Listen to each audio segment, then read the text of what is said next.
6 weeks ago I commenced a little project behind the scenes with one very simple objective: play Dragonflight for 50 hours and make a video giving my honest review of the expansion from a classic Andy's perspective. And today, that objective has been completed. It was difficult to squeeze those 50 hours in between raid nights on Classic, the Hogwarts Legacy launch, streaming the Hardcore Challenge, and going on holiday, but it is now complete. And I know I'm going to get a lot of people unsubscribe for making a retail WoW video. To try and mitigate that subscriber loss, I want to assure you I'm not quitting Classic WoW or making retail videos from now on. In fact, I'm releasing a video about how to get started on Classic Era Realms straight after this upload, so don't worry.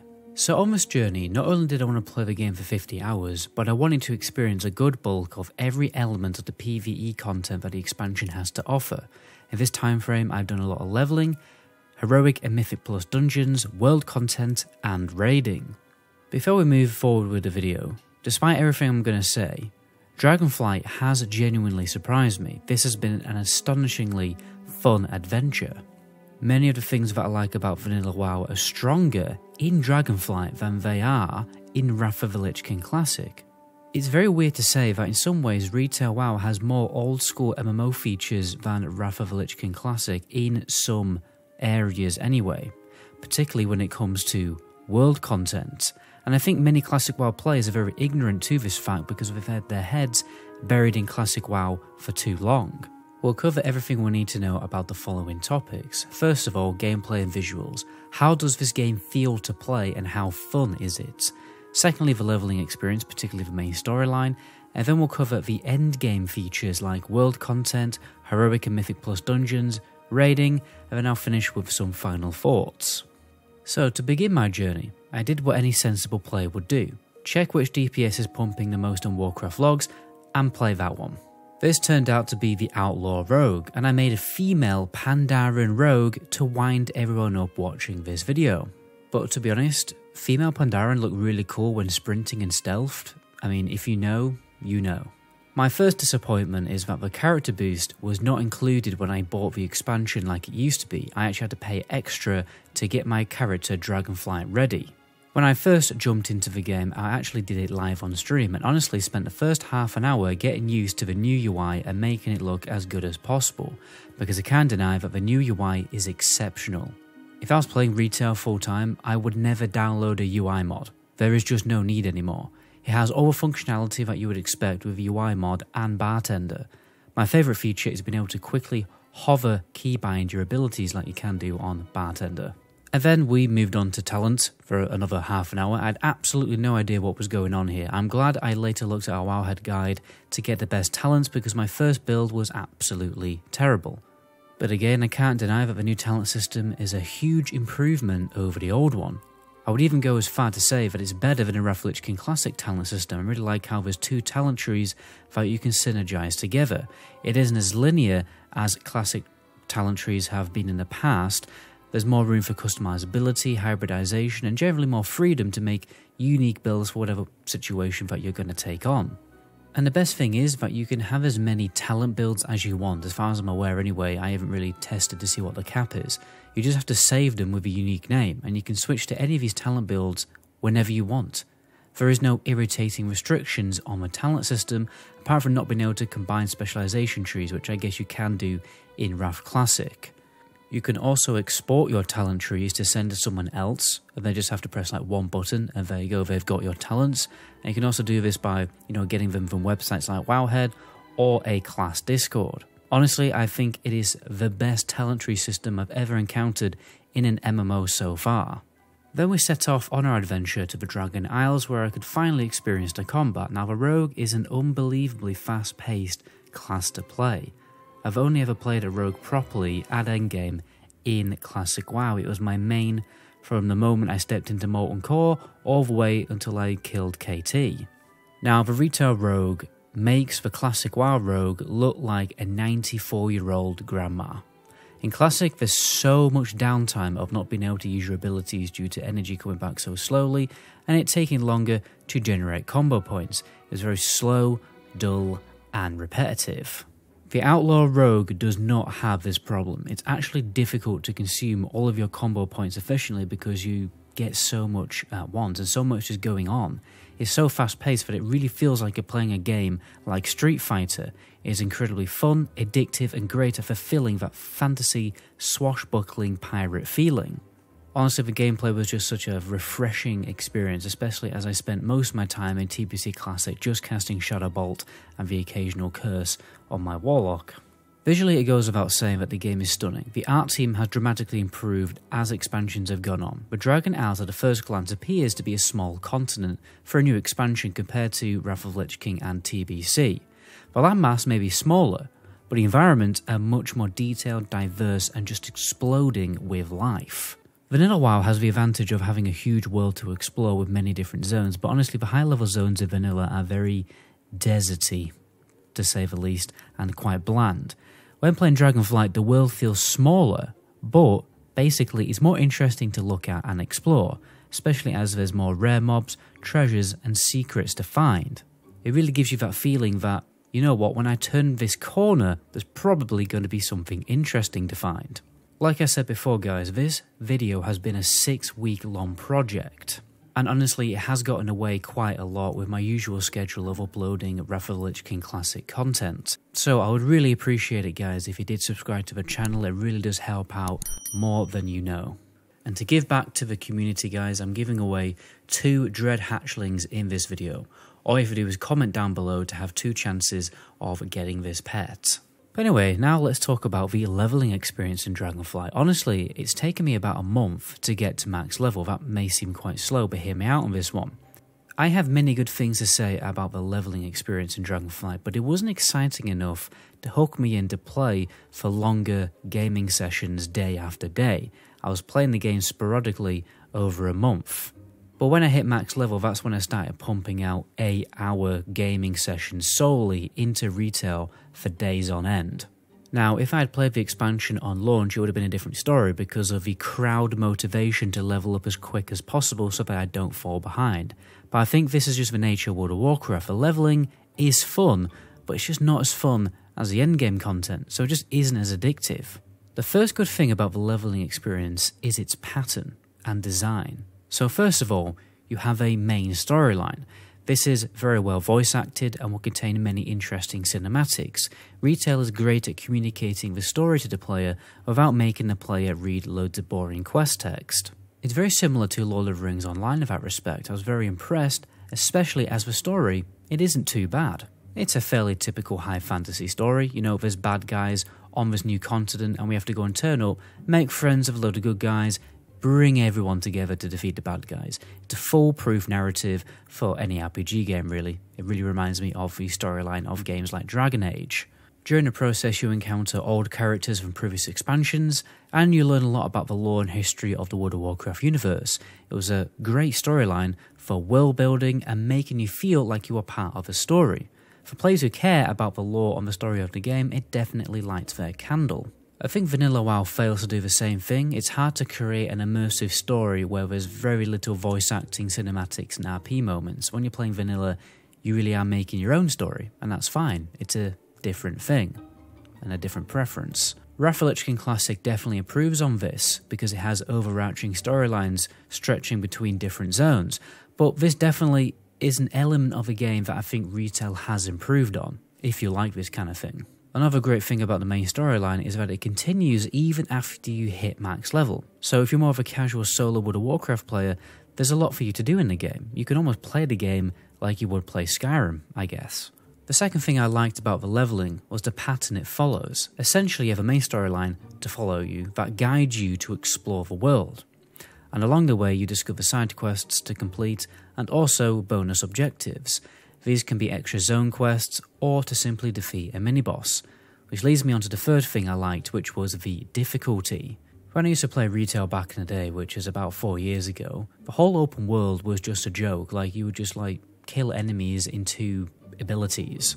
But these mini-bosses, for a boosted geared character who again hasn't played retail in 4 years, were honestly quite difficult, but very fun. I had to use my entire class's toolkit to defeat these guys instead of just cheesing it with cooldowns. I imagine you probably could do that if you had the previous expansions, you know, full best in slot raid gear. But obviously I didn't. I had to use my kidney shot, cycle cooldowns like evasion and cloak of shadows, use my heal on cooldown, gouge kite, all of the tricks of a trade that the rogue can use. And it really reminded me a bit of the Brawlers Guild, which is another fun feature I enjoyed back in the day when I did play retail, because it's very similar to playing a game like Dark Souls or Witcher 3. It's a fun experience soloing a boss, and it's another great thing that I love about vanilla, all of the elite quests.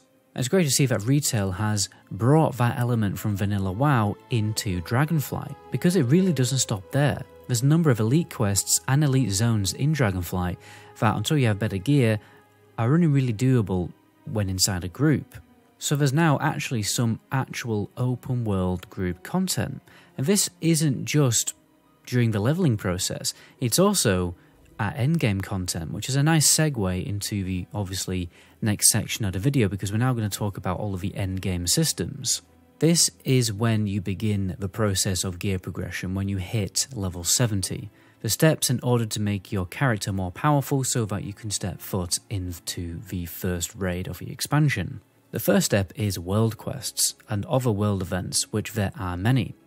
First of all, you have your basic world quests. Like the ones added in Legion, they will reward you good gear pieces tuned to your specialization. Next, you have these world events called Elemental Storms. They're basically similar to the Scourge Invasion event in the Rathlichkin pre-patch, or the Legion Invasion events when they were a thing. Bad guys turn up every 3 hours in the open world, and you have to make a raid team to go and take them out. Pretty straightforward. Killing mobs will grant you a currency that you can use to purchase a PvE gear set that essentially prepares you for heroic dungeons. The currency can also be turned in for cosmetics, so there's still an incentive for max level characters, even when they've got loads of gear, to do these world events.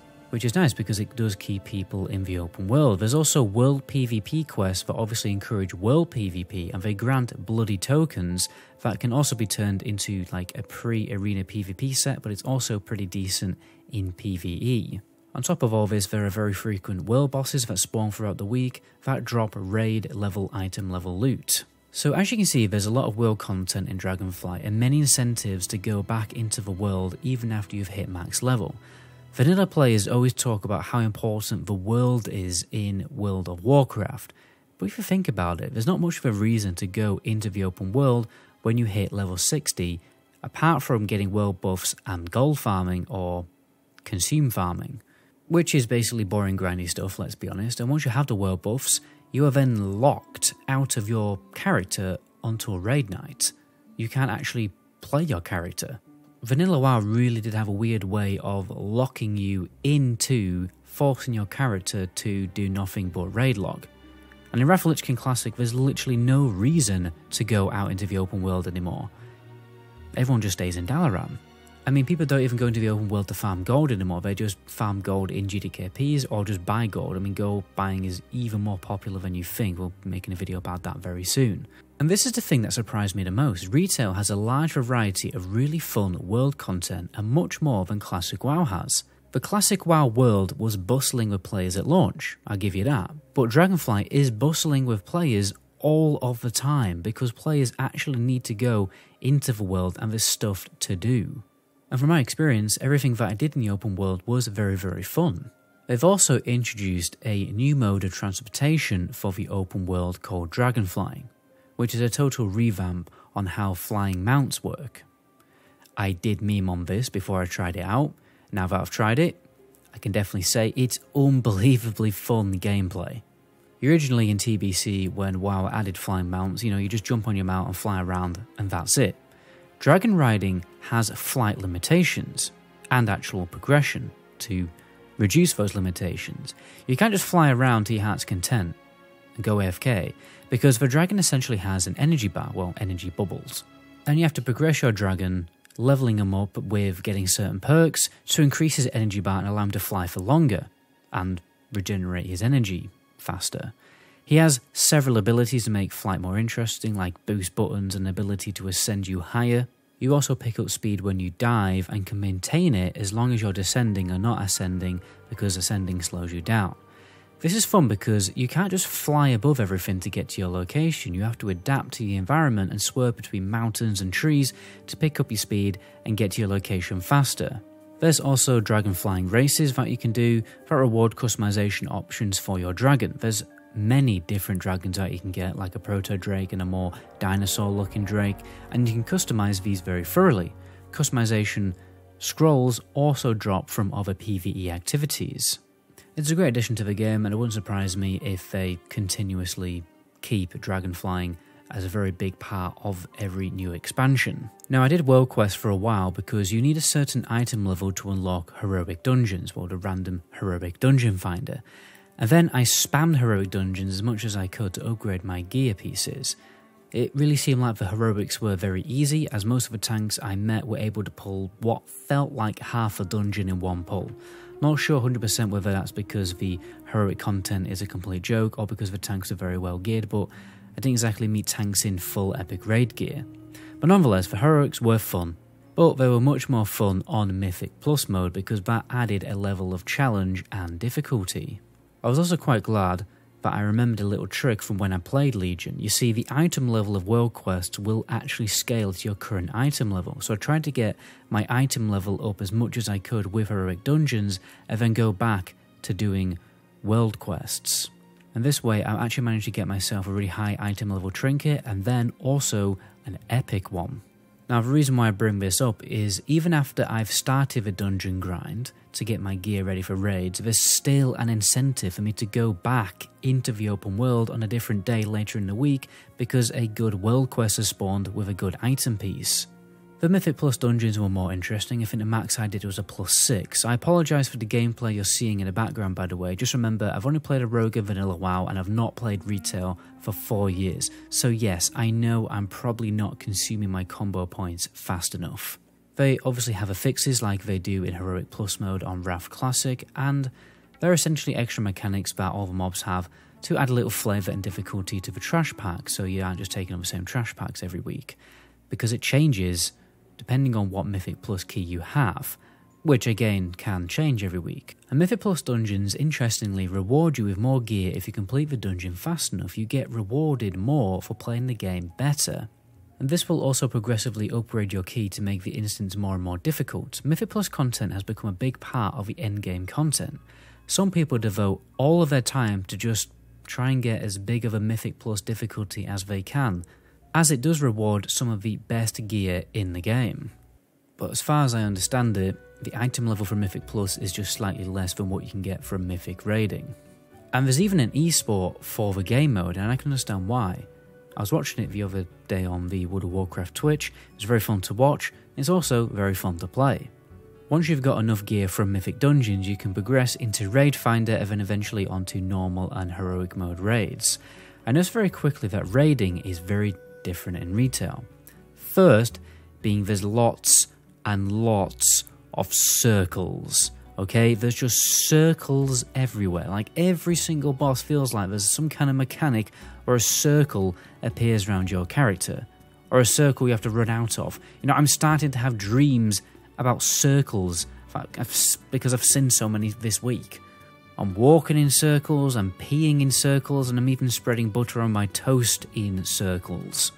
But in all seriousness, raiding on retail is on a different level to classic WoW. There's so much more mechanics, dynamic events, meaning the boss actually moves around more, and there's normally multiple boss rooms in one boss. There's just a lot more to learn and master. My favourite fight so far was definitely the end boss. Probably won't pronounce this correctly, I think it's Razageth, or Razagath. Let's just call her Gaza. This takes part inside a Titan prison where the dragon aspects who rebelled against the Titans are imprisoned. It's an interesting multiple platform fight, and I think the thing I like about it the most is if you fail to get to the safe area in time, you'll be blown off the platform. This happened to me multiple times until I figured that I could actually use my grapple ability to jump back onto the platform whenever I messed up, which was basically happening all the time. In hindsight, I probably should have actually downloaded at least deadly boss modes before I did these raids. If raiding is the thing that you like about World of Warcraft, Dragonflight definitely has you covered. But let's be honest, players are only going to be happy if Blizzard sticks to their release schedule and there isn't a huge content drought like there usually is. Now, this video is getting very long. I was going to talk quite a lot about the collection content in the game. before I go into my final thoughts, but let me just kind of cover this quickly. First of all, there's a lot of it. If you like collecting mounts, transmog, and even pets if you're into that kind of thing. And this is a good thing because it means there's a reason for you to log into the game when it's not raid night. Right, you go and farm a transmog, go and farm this mount. Because if you compare this to Wrath of the Lich King Classic, there's not much of a reason to log into the game other than turning up to your raid. Imagine if in Wrath of the Lich King Classic right now there was transmog and you actually had a reason to go back and do the Burning Crusade raids or the Burning Crusade dungeons just to get a cool looking transmog. This is why I'm looking forward to Cataclysm, because everyone used to make raid groups to go and do all of the old raids just for transmog. On Friday I am actually going to be playing Cataclysm for 50 hours to also basically do what I've done with this video for Cataclysm, so stay tuned for that one. But anyway, let's actually go back to the topic. Honestly, I did spend a little time when I got to max level farming a transmog because I was sick of looking like my mum still dresses me, like I do look in Wrath of the Lich King Classic. And this is a result of my mini transmog farm. I don't think I've done too bad since I've never had a character leather geared at endgame apart from a monk like years ago, who had barely played. But here are my final thoughts. I've said many positive things about the game. There's more world content than Classic WoW, rather surprisingly. There's more PvE content to experience, 5-man content is as relevant as raids, and overall the gameplay is better designed when it comes to class playstyle and raid mechanics, and extra features that actually make you log into the game when you're not raiding. From my experience anyway. But there is one fundamental problem with my experience playing Dragonflight. I did it all on my own. Through this 50 hours of gameplay, I've had one conversation with a nice German player from another server who was explaining to me how valor points work in the game. Which reminds me, by the way, there's loads of cool ways to improve your gear in the game also. But anyway, that is the only social interaction I've had. In order to experience the heroic dungeons, Mythic Plus, the raids, and the world content, I just had to press the pre-made group finder button and that was it. This groups you up with players across all of the servers on my region, so the access to the content is much faster and much easier in retail, but principally completely soulless. There is no incentive to make friends on your server or join a guild, unless you want to do mythic raiding, because that's the only thing that isn't cross-realm. My whole 50 hours was a very weird, lonely, antisocial, soulless experience. I guess this isn't much of an issue for the casual player. Making it easier for casuals to gain access to the content, in essence, is a good thing because it increases sub count, let's be honest, it gets more people playing the game, which, theoretically, would encourage Blizzard to make more content for all of the players. But the problem is, retail has near enough just killed the social element of World of Warcraft, where the multiplayer aspect of the game is much less significant. And it's where Classic WoW succeeds over retail in my humble opinion. I have no issues with the pre-made group finder, I think it's a great addition to Wrath of the Lich King Classic, but I prefer it to not be cross-realm. Because when it isn't cross-realm, you don't rejoin the same pub groups with the potential to make connections in the game. I'm not saying retail is bad because you don't make friends. What's important is the social community on a server. Guilds, pub groups, and even individual players develop reputations. There are consequences to your actions and benefits to making friends on your server if you want to get the most out of your experience playing the game. Ever since I started playing Classic WoW, I've had many Discord parties with friends getting absolutely hammered and having a good time. We start the night trying to play the game, by the end of the night, I'm getting my head shaved by Scotty J. Classic WoW has encouraged me to be more social with other online gamers from around the world. But this has never really happened to me when I've been playing retail. Classic WoW encourages you to make connections, whereas retail has systems allowing you to avoid interactions with other players. Again, unless you want to do mythic raiding. I suppose if you want to do mythic raiding, you probably end up joining a guild and being in a really good social environment. I'm sure a lot of people who play retail are in good social hubs. But mythic raiding is difficult content. Only the top players are actually able to experience this content. And let's be honest, most elitist top players have less personality than a fridge freezer. If you ask any Classic Andy why they prefer Classic over retail, they're most likely going to talk about how much better the social element of a game is. Dragonflight, as we have discussed extensively, is one hell of an expansion. I can't deny I've had a lot of fun playing it, but I won't be changing trains at the next stop. I'll be going back home to classic WoW because I will always miss the cozy community feeling of classic WoW.